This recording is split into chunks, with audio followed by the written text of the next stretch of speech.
வணக்கம். இன்னைக்கு நாம ஒரு சூப்பரான அதே சமயம் நம்மள் பலரும் ரொம்பவே மிஸ் பண்ற ஒரு விஷயத்த பத்தி தான் இந்த தொகுப்புல பார்க்க போறோம். எழுத்தாளர் சோ. சண்முகசுந்தரம் அவர்கள் எழுதின ஒரு ஆழமான கட்டுரை இது. எதை பத்தின்னு யோசிக்கிறீங்களா? அதாங்க, கையால் எழுதப்படும் கடிதங்களோட மாயாஜாலம். வாங்க, அந்த பழைய அழகான உலகத்துக்குள்ள ஒரு சின்ன ட்ரிப் போயிட்டு வரலாம். முதல்லயே ஒரு சுவாரஸ்யமான கேள்வியோட ஆரம்பிக்கிறார் ஆசிரியர். கடிதங்கள் பேசுமா? நிஜமாவே பேசுமான்னு கேட்டா கண்டிப்பா பேசும்னு அவர் உறுதியா சொல்றார். யோசிச்சு பாருங்களேன், பல வருஷங்களுக்கு முன்னாடி எழுதின ஒரு கடிதத்தை இன்னைக்கு எடுத்து படிச்சா கூட அந்த பெற்றோரோட பாசம், காதலியோட சந்தோஷம், இல்ல ஒரு நண்பனோட கோவம், இது எல்லாமே அந்த வரிகள் அப்படியே உயிர்ப்போட இருக்கும் இல்லையா?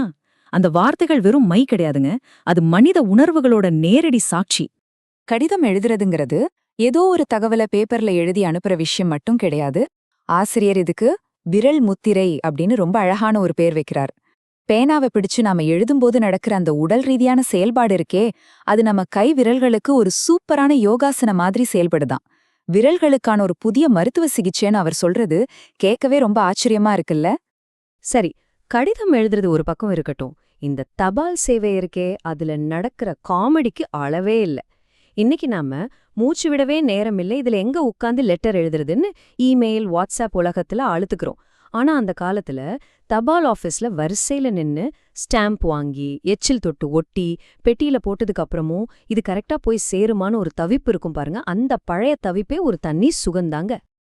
அந்த காலத்து தபால் துறையில நடந்த ஒரு அட்டகாசமான காமெடி ஒன்னு சொல்றேன் கேளுங்க. ஆசிரியரோட ஊருக்கு வந்த போஸ்ட்மேன் எப்படிப்பட்டவர் தெரியுமா? ஆசிரியரோட மனைவி அவருக்கு போட்ட முதல் காதல் கடிதத்தையே அந்த போஸ்ட்மேன் டெலிவரி பண்ணாம தொலைச்சிட்டாரு. செம கடுப்பான ஆசிரியர் நேரா அதிகாரிகிட்ட போய் அவரை உடனே சஸ்பெண்ட் பண்ணுங்கன்னு கம்ப்ளைண்ட் பண்ணாரு. அதிகாரிகளும் சரிங்கன்னு அந்த போஸ்ட்மேனுக்கு சஸ்பெண்ட் ஆர்டரை தபால்லயே அனுப்பி வச்சாங்க. அப்புறம் என்னாச்சு தெரியுமா? காதல் கடிதம் காணாம போன மாதிரியே அந்த சஸ்பெண்ட் ஆர்டரும் காணாம போயிடுச்சு. கடைசியில அந்த போஸ்ட்மேன் எந்த பிரச்சனையும் இல்லாம ஜம்முன்னு ரிட்டையர் ஆயிட்டாரு. சிரிப்பா இருக்குல்ல? இப்படி பல தடைகளை எல்லாம் தாண்டி ஒரு கடிதம் நம்ம கைக்கு வந்து சேரும்போது அது எப்பேற்பட்ட தாக்கத்தை ஏற்படுத்துது தெரியுமா? அங்கதாங்க ஒரு மேஜிக் நடக்குது. சரியா வந்து சேர்ற ஒரு கடிதம் அத படிக்கிறவங்களுக்கு ஒரு மாபெரும் உற்சாகம் மருந்து, நம்ம மனச குணப்படுத்துற ஒரு சஞ்சீவி மாதிரி அது வேலை செய்யுது. இப்ப இருக்கிற இமெயிலுக்கும் அந்த கால கடிதத்துக்கும் உள்ள வித்தியாசத்தை கொஞ்சம் யோசிச்சு பாருங்க. இமெயில்ல ஒருத்தரை பாராட்டுனா அது அந்த நிமிஷத்துக்கு ஒரு இன்ஸ்டன்ட் சந்தோஷத்தை கொடுக்கும், அவ்வளவுதான். ஆனா அழகான கையெழுத்துல வந்த ஒரு கடிதத்தை மக்கள் எப்படி பாக்குறாங்க தெரியுமா? தங்களோட வீட்டு பத்திரத்தை எப்படி பாதுகாப்பாங்களோ அந்த அளவுக்கு வாழ்நாள் முழுக்க பொக்கிஷமா பாதுகாக்கறாங்க. அதனாலதான் ஆசிரியர் இந்த கையெழுத்து பாராட்டுகளை வேற எதோடையும் ஒப்பிட முடியாத ஒரு பஞ்சாமிர்தம் அப்படின்னு ரொம்ப ஸ்வீட்டா சொல்றார்.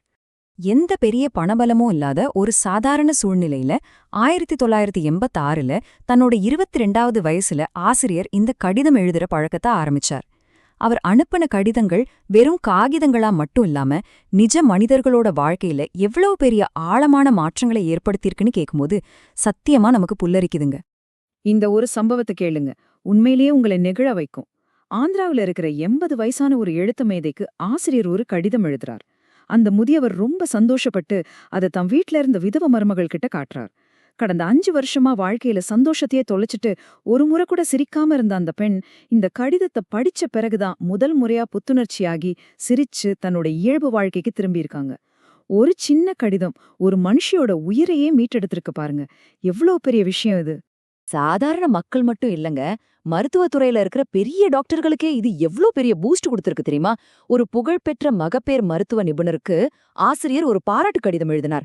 அத படிச்ச அந்த மருத்துவர் நேரா ஃபோன் பண்ணி, உங்க கடிதம் எனக்கு ஒரு மிகப்பெரிய டானிக் அப்படின்னு அவ்ளோ சந்தோஷப்பட்டார். அதே மாதிரி நெல்லூர்ல ரொம்ப கம்மி செலவுல குழந்தை இல்லாத தம்பதிகளுக்கு இயற்கை வைத்தியம் பார்க்குற ஒரு டாக்டரை பாராட்டி கடிதம் எழுதினப்போ அந்த டாக்டர் இன்னும் பயங்கர உற்சாகமாகி நோயாளிகளை இன்னும் அதிக அக்கறையோட கவனிக்க ஆரம்பிச்சிட்டாரு. தென்காசியில நடந்து இன்னொரு கியூட்டான விஷயம் சொல்றேன். அங்க பென்ஷன் வாங்கிட்டு இருக்கிற 90 வயசான ஒரு தாத்தாவுக்கு நம்ம ஆசிரியர் ஒரு சாதாரண போஸ்ட் கார்டுல கடிதம் எழுதினாராம். அந்த சாதாரண போஸ்ட் கார்டை பார்த்த உடனே அந்த 90 வயசு தாத்தாவுக்கு அவ்வளோ சந்தோஷம்.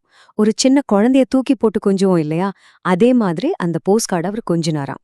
இது அவரோட நம்பர் ஒருத்தர் ஆசிரியருக்கு பதில் கடிதமா எழுதி அவரோட சந்தோஷத்தை பகிர்ந்துகிட்டார். கடிதத்தோட இந்த பிரம்மாண்டமான பவரை விளக்குறதுக்கு ஆசிரியர் இன்னைக்கு இருக்கிற ஒரு மாடர்ன் வார்த்தைய பயன்படுத்துறார். ஒரு மனிதனோட அன்றைய மனநிலைய அப்படியே கேப்சர் பண்ணி கொஞ்சம் கூட மாறாம நம்ம கையில கொண்டு வந்து சேர்க்கிற ஒரு புதிய சாஃப்ட்வேர் அப்படின்னு கடிதத்தை அவர் வர்ணிக்கிறார். இந்த நவீன கால தொழில்நுட்ப வார்த்தைய வச்சு அந்த பழைய காகிதத்தை அவர் ஒப்பிடுறது கேட்கவே அவ்வளோ ரசனையா இருக்குல்ல. இது உண்மையிலே மனசுக்கான ஒரு மென்பொருள் தாங்க. எந்த ஒரு அரசியல் பின்னணியோ பெரிய பணபலமோ இல்லாம வெறும் ஒரு பேனா, கொஞ்சம் காகிதம், இத மட்டும் வச்சு ஆசிரியர் உருவாக்குன நெட்வொர்க் எவ்ளோ பெருசு தெரியுமா? இந்தியாவின் முன்னாள் ஜனாதிபதி, தலைமை தேர்தல் ஆணையர், முன்னாள் நீதிபதிகள், பல பெரிய தொழிலதிபர்கள், கல்வியாளர்கள், முக்கிய பத்திரிகையாளர்கள்னு ஒரு மிக பிரம்மாண்டமான விஐபி உலகத்தையே இந்த கடிதங்கள் அப்படிங்கிற ஒற்றை ஆயுதத்தை வச்சு அவர் தன்னோட நட்பு வட்டத்துக்குள்ள கொண்டு வந்திருக்கார். நினைச்சு பார்க்கவே மலைப்பா இருக்குல்ல. சரி, இதிலிருந்து நாம என்ன கத்துக்கணும்? இதுதாங்க அன்பை பரிமாற வேண்டிய சரியான நேரம். நம்ம சுத்தி எத்தனையோ நல்ல விஷயங்கள் நடக்குது. நல்லது செய்யறவங்கள பாராட்ட நாம ஏன் யோசிக்கணும், ஏன் தயங்கணும்? அவங்கள மனசார பாராட்டி அவங்க மேல இருக்கிற அன்பை வெளிப்படுத்துற ஒரு இலவச விளம்பரதாரரா நாம மாறிடணும்னு ஆசிரியர் ரொம்ப அழுத்தமா சொல்றார். இது எல்லாமே சரிங்க. ஆனா ஒருத்தரோட வாழ்நாள் முழுக்க மறக்க முடியாத ஒரு நினைவை உருவாக்க, பல பேரோட வாழ்க்கையே மாற்றி அமைக்க நமக்காக போற செலவு எவ்வளோ தெரியுமா? 10,000 லட்சமா? இல்லவே இல்லங்க, வெறும் 5 ரூபா.